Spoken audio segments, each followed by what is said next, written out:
Pas facile d'être un héros de la République en blouse blanche, en première ligne. Pour remporter la guerre contre le coronavirus, les professionnels de la santé se heurtent au jour le jour à de grandes difficultés. En Nouvelle-Aquitaine, garde des enfants et enseignement ne font pas de bon ménage avec les nécessités de services pour endiguer l'épidémie. Cela relève même du casse-tête pour Cécile. Cette manipulatrice en radiologie de 38 ans aux horaires décalés, 7h, 21h, doit jongler avec son quotidien de maman de 2 enfants célibataires. Les horaires ne sont pas adaptés.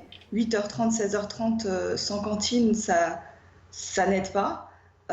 Deuxièmement, là où les enfants des autres sont confinés pour leur sécurité, on demande aux enfants des soignants, eux, d'être parqués.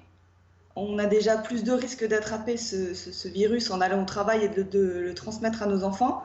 Moi, j'ai choisi d'éviter aussi qu'ils se le transmettent entre eux, parce que parquer les enfants de soignants, c'est un risque supplémentaire. Pour répondre aux besoins des 14 000 salariés, les crèches du centre hospitalier universitaire de Bordeaux ont assoupli leur mode de fonctionnement.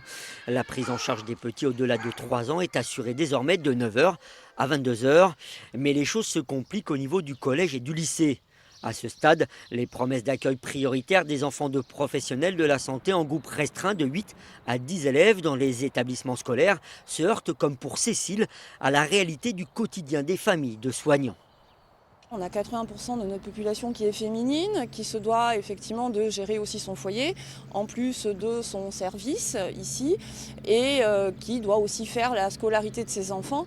Enfin, tout ça fait qu'effectivement, on se retrouve avec des gens qui sont en difficulté et qui se retrouvent même parfois, quand elles sont mères célibataires, obligées de se mettre en arrêt maladie pour pouvoir assumer aussi leur propre foyer. Donc pour l'instant, il semblerait que ce ne soit pas efficient comme système, tout au moins pour le personnel hospitalier. Joint par nos soins, l'inspection académique n'a pas donné suite à notre demande d'interview.